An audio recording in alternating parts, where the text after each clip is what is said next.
Good day and welcome.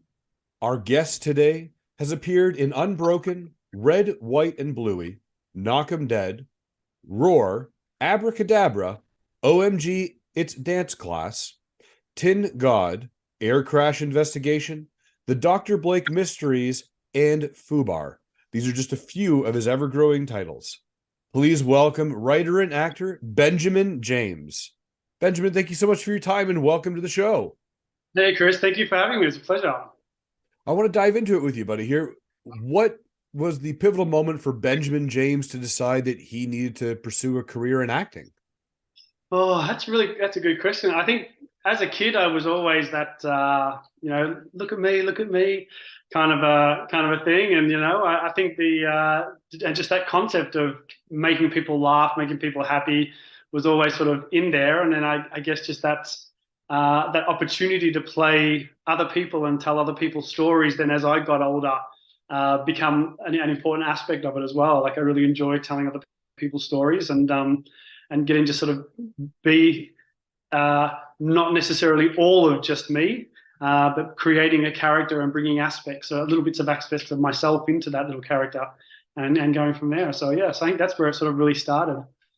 So little Benjamin's running around and he just knew right away he wanted to be an actor. Was there any other career choice that you may have wanted to pursue? I think my parents would love to have been a doctor. I do actually write like one, to be honest. But no, I think from a young age, I think performing was something that I always did and I was always good at. Like most actors, I spent many years in hospitality, and that sort of trekked me around Europe, which was always good. But yeah, no, I think the innate aspect of it has always been there from the very beginning. So So it's an odd question. Why do you believe that most actors start off in hospitality or bartenders and things like this while they're pursuing acting? I think it's definitely a job that you can walk in and out of. People have been eating and drinking since the dawn of time, and I said, and then when facilities were able to sort of go out, it was just that aspect that most of the work was done of an evening. You could work of an evening, act through the day, still make money, and still sort of go from there. So it was just the convenience of it. I think was probably more to the point, Yeah, well, that's really neat. I never looked at it from that perspective before. right? I have a question for you. With your experience, what do you believe is the most challenging aspect of being an actor? Oh, I think the knockbacks, by far the knockbacks, the constant no's. For every yes, you might get 50 no's kind of thing, right? So it's definitely an industry that you want to have a tough skin with, be able to handle rejection and be able to take constructive criticism. If you can't do any of those, then it's probably not the best industry to be in. Um, yeah, so for sure, it's definitely one of the harder aspects of being an actor, I think. So when we talk about these knockbacks and the endless sea of rejections that you face as an actor, how do you overcome that rejection and move forward? I think it's just knowing that that's the biz. Like when everyone has a certain thing in their job that they do this is just a given in the job in the industry. Like you've got no choice. If you don't like it, go find another job, kind of thing. And I think it's just that one thing. It's just you just have to deal with it. Whether you meditate, whether the old saying, water off a duck's back, kind of thing. And I think if you go into it with the mindset of I'm coming in, I'm doing my audition. If I get the audition, great. If I don't, there's no big deal. There'll be another audition to go to. So if you go in with that mindset, it's better. But I think if you go in with that mindset, was like, oh yes, this is my role. This is my role. You'll constantly be disappointed, and that can be. And I've been there before. When I was younger, I just thought I was the best actor since Brad Pitt, and I'm just gonna be in the industry, and everyone they're gonna go, yes, where have you been all our life? And come on, I'm gonna make you a megastar. And then you're kind of like, oh shit, actually no, it's oh sorry, and just yeah, so I just yeah, and you kind of go, oh no, that's not the way it is all at all. So yeah, you do have to deal with that, I could see you playing like Brad Pitt's brother, right alongside of him on screen for sure. right? Absolutely, I'd love that. Have you ever gotten that no or that rejection of something that just took you a little bit longer to get over than the other ones? Oh, absolutely. There's been roles, many roles where I've read the breakdown of the role. I've studied for the character. I've given what I would consider an Oscar-worthy audition, and then like in my head, I've got like this is in the bag, like and then you get your recall, and then you get that second recall, and you're like, this is what are you waiting for? Just tell me I've got it, kind of thing. And then they've just gone, look, you were really good, but this guy's we're giving it to the other guy, and you just kind of, oh, okay. And it's heartbreaking because you were like that close to getting that one role, and then there was just that one thing that he might have batted his eyelids the right way, then you didn't, and that could have just been what it was that they found best, right? So yeah, for sure, there's been a few roles that have been like that. But yeah, they are heartbreaking. But yeah, It's so interesting as you talk about, you get these recalls and these callbacks, and then they do the availability check, and you're like, yes, okay. yeah, Then they put you on hold, and you're like, all right, it's going to be me. And then they release you from hold, and you're like, hey, what the heck happened? yeah. And then you never hear the reason for it, right? Mhm. Yeah, I think the longest I've ever been on hold for was about a week and a half. Wow. And that week and a half, you're like, oh, like you don't know what's going on. You don't know whether up's down, down's up, and or what. So yeah, and then all of a sudden you're released, and you're like, God damn it. So yeah, It's the bittersweet. You're like, okay. that's it. So when you're performing and you're doing these auditions, can you share with us some techniques that you use to develop characters?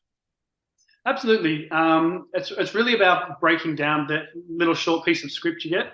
Look, sometimes you might get half a page that they want you to read for. I've had auditions where I've had literally one line for a character, and you're trying to pull whatever you can out of that character, or that whole sort of storyline of what's going on with that one line. But yeah, it's really just a matter of really looking into the script, picking out any little bits and pieces that might be related to anyone in any way, shape, or form, and then building the character from there. Like the conversation I'm having with Karen, for example, like, what's my relationship with? So I've actually just had an audition, which I've just submitted, which is due this afternoon. So it was myself and another character, and I'm looking at what my relationship is with that. So the character that I was playing against is a detective. Where have we been? Like, what's my relationship with her? I kind of feel that my character is a little more closed off. So is he trying to sort of be friends, but not, as a mortician could kind of be? For sure, yeah. But it's tough trying to create that character from nothing, right? And then sort of also you want to put little aspects of yourself in so they can kind of feel that it's a little bit more authentic as well. Well, I think if you're doing a scene and Karen is your counterpart, you're probably the manager without sounding too cliche. Yeah, right. Exactly right. Yeah. So Benjamin, what makes a role challenging for actors? Um, I think oh, when you really don't know much about the character itself, where they've come from, and it's just trying to create it from nothing. Um, for me, that's probably one of the bigger challenges. Is just trying to create that character from nothing. That's probably one of the biggest things I find hard about a character, especially if it's not something that's been done before, or if it's a brand new show, and there's no previous shows to sort of build from, or a movie or a book or something that you can kind of read or watch and sort of go, okay, I get the gist of what it's about, so you can kind of build a character from there. But when it's a fresh, brand new show, never been done, okay, well, it's the possibilities then become endless, and sometimes they can just be so overwhelming because this character could be anything. So that's probably a good challenge there. So when you're doing these auditions and sometimes you're given a word or a sentence and you have to put it together, and you talk about the subtext of where's the character going, where are they from, what's the relationship, how do you know if you're making the right choice for that character? You'll never know. I guess you do with what, and sometimes you just make it up. Sometimes I'll be like, okay, my line is, "Hey, you get away from there." That could be my line, for example, right? So what was I doing before? I'm just making that up. I'm going to make, oh, I've just walked out of a house and I've just seen him climbing in a window, and then where am I going after? Oh, then I'm up to the bus stop. So that's my character development from there. Right. Yeah, and then when you're getting like, yeah, I think that's kind of how I would sort of deal with those very small little lines.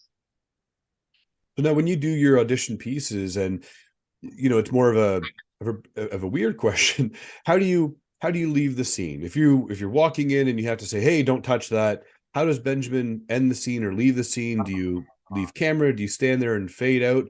How does that piece look for you? Generally, you would stay in the scene. You try and avoid walking in or walking out of shot unless it's absolutely necessary. Like if you're already there and the character would seem like they were walking into shot, you would kind of stand back and you would just kind of make your way closer to the camera as if you were walking into the scene that way. But you're always trying to avoid sort of coming in and then sort of walking out the other side. And then at the end, you would just shut it off. So you sort of give that stare off into the distance or something like that. So like Stare longingly into the camera and that's it. Don't go there. Yeah. So what do you find are some of the most valuable skills an actor can have in their tool bag? Good personality, the ability to listen. I think definitely listen, whether it's to the director, whether it's listening to your other actors. That is a huge being able to listen, because then it makes the lines that you're going to then say a little more authentic, as opposed to just reading off lines. If you're not really listening, you're just waiting for them to finish talking and then you're spewing your line out. It doesn't really feel that organic. I mean, we always listen to people when we talk anyway. So yeah, so definitely I think listening is probably one of the best skills to really have in that respect. So it's, instead of listening to reply, we're more listening to understand is kind of what I'm hearing. Would that be Absolutely, fair? definitely listening to understand, because you want to hear what they're saying as opposed to just going, okay, well, they're finished talking, now my line, and then your line, and then my line kind of thing. That's very robotic then. So Okay, you've done, now it's my turn. Now it's your turn. that's exactly right. So a harder question for you here. What do you believe generates more success for actors, or what's more important, talent or training? Oh gosh, and do you know what? I've been asked this question before by other people who are interested in acting and whatnot. In my experience, in all my years of acting, uh, it really is neither one or the other. Like I've seen some really talented people who have had no training Mhm. book the job, and then I've seen some really people who have worked so hard in all their training work, but then have absolutely no talent get the job. And the same with looks. Like one thing I always used to think that Hollywood had to be beautiful people, but then I've seen some not very attractive people book the job because they just had that one thing that they were looking for, and then absolutely drop dead gorgeous people not get the job because they didn't have that sort of, I guess, appeal about them. So I just one thing for me, I really find there's no real one thing Mhm. that you need, but training is definitely something that you should always be doing, for sure. Like it doesn't hurt to keep your skills up, at least a class once a week, if not twice a week. And cover your bases, like film, TV, stage, singing. Always make sure that's something that you can do. Well, that's good. I like that. It's a lot of the times you feel that as an actor, you say, "Oh, I've already done training. I've done that workshop. Do I really need to do another one?" And it is very refreshing to hear people say, "Yes, actually, you do. You need to go back Absolutely. and do the next shop. You need to go back and do it." Uh, you know, Much like any trade, there's always different Oh, designations and things that you need to learn to sure. to refine.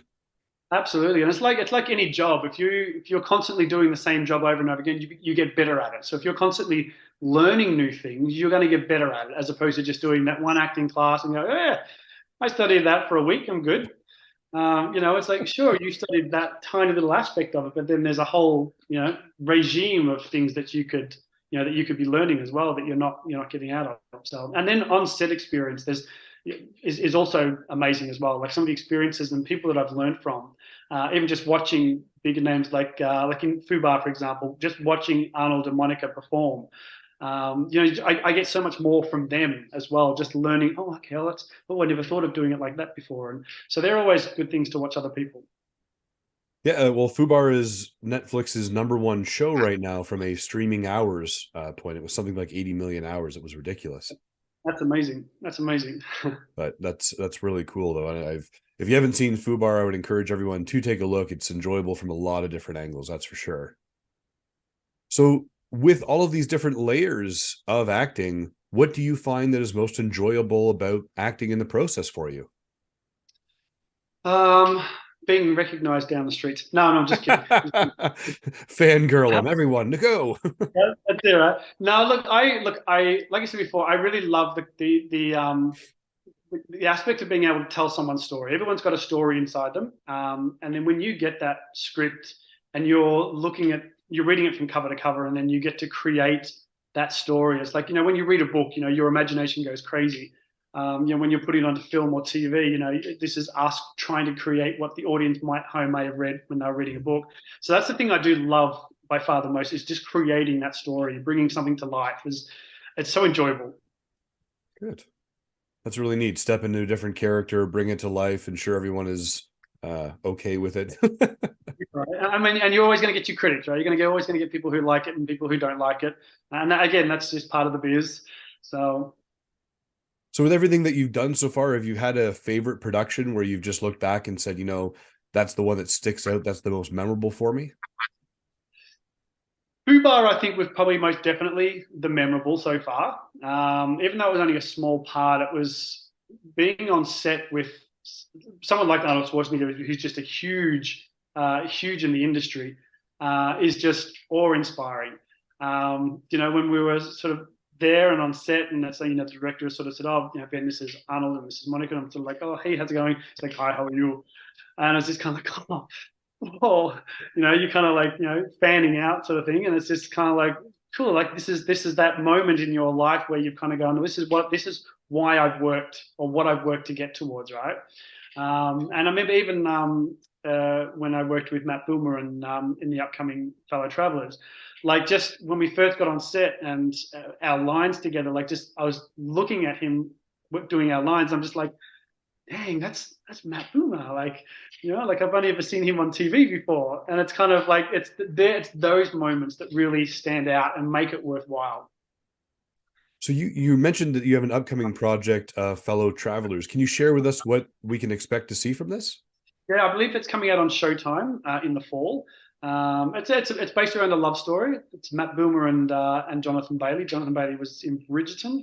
Yeah, I don't know a huge lot about it. Like I said, it was only that small part that I played there. It's based off a book as well. Yeah, it should be really good. Awesome. So that'll be coming out later on this year, is our hope. This year in the fall, it's correct. Nice. Now, you're also a writer. So how did you discover your passion for writing? I think, again, it was like that, you had little stories inside you. And a lot of that stuff, I used to work when I first started out performing for kids. And so a lot of the stuff we would do is we would write 10 to 15 two-handed stage plays that we'd perform for kids. And we go traveling. So it's just inputs and stuff like that. So there's always the little stories that you're sort of creating, or you're taking sort of old fairy tales and then you're tweaking them, making them sort of a little funnier, or a little sort of more this or a little more that.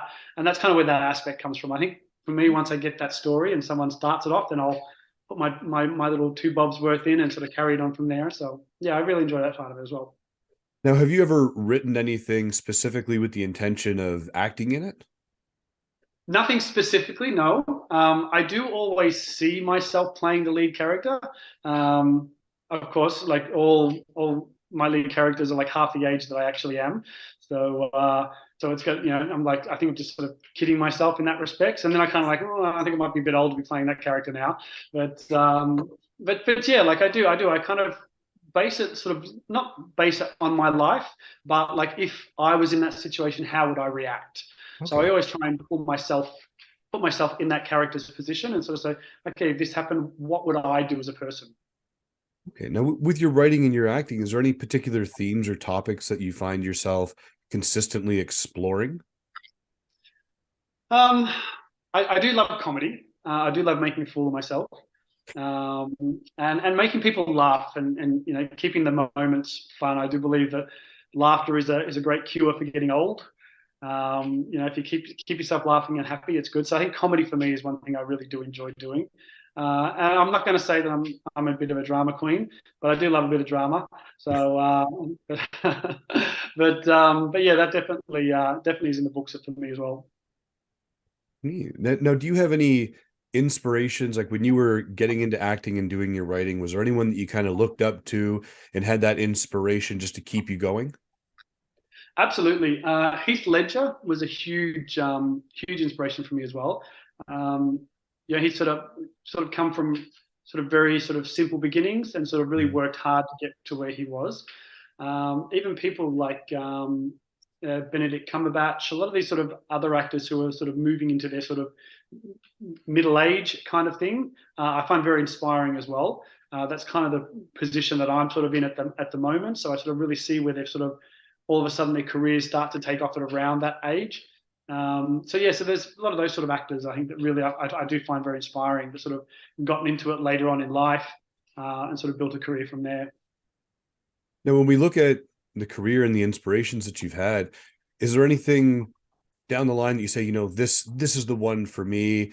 This is kind of the end goal, be the new superhero, bad guy, DC, Marvel. Where does that journey look like for you? Oh, look, if Marvel come knocking on the door and said, I want you to play an X-Man, I would do it in a heartbeat. I don't care what role it was, I'd do it in a heartbeat. I've been a fan of the X-Men since I was a kid. Um, in respects to that kind of thing, look, if I could not do anything else other than just be an actor, and live comfortably, I would be happy. I think I always used to say I want to be rich enough that I'm never have to worry about where my next bill is being paid. Yeah. I want to be famous enough that I'm never out of work, and I want to be powerful enough that I can make a difference if I have to. Hmm, And I would be happy with that. So I like that. That was very yeah, well said. Thank you. So, do you have any advice that you can share with aspiring up and coming actors? don't do it. No. Study hard. Get a qualification in a job that you can do as well. Like there's always you always need a fallback job. Acting is an amazing industry to be in, but it's not everyone can be a full time working actor. You always need something to fall back on. So make sure that you sort of going into it because you love it, you love the job. Don't go into it to become rich and famous. Like that's never because that may never happen. So if you go into it with just unconditional love and passion for the industry, you'll do well. But yeah, but if you're going into it for fame and fortune, you might be heading into it for the wrong reasons. Fame and fortunes for the 1%, right? Right, that's exactly right. Exactly right. But there are a lot of actors who out there who do make some good money out of it. So it's yeah, Yeah. Well, that's good as long as you have your sights on expectations and following the passion. I think that's absolutely, perfect. absolutely. So outside of acting, what other things do you do to keep yourself creative and stay active and just, keep thriving forward?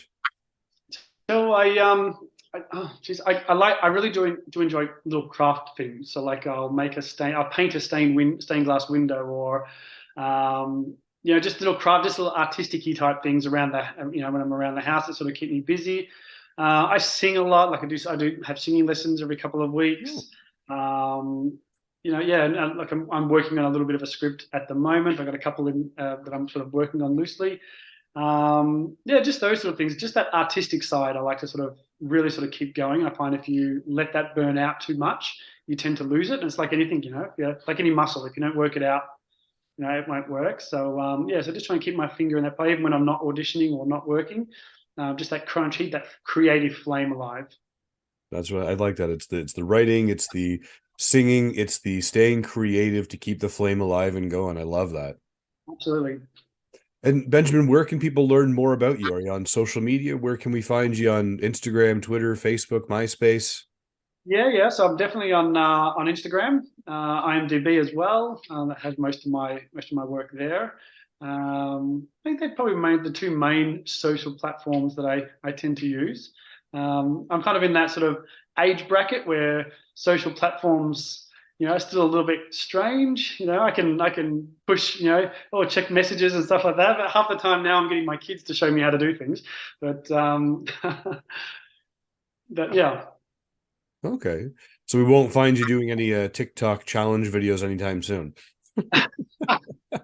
When TikTok first came out, I thought, I could do this, I could do this, and then it just kind of exploded, and I went, oh, this is well beyond what I think I'm prepared to do.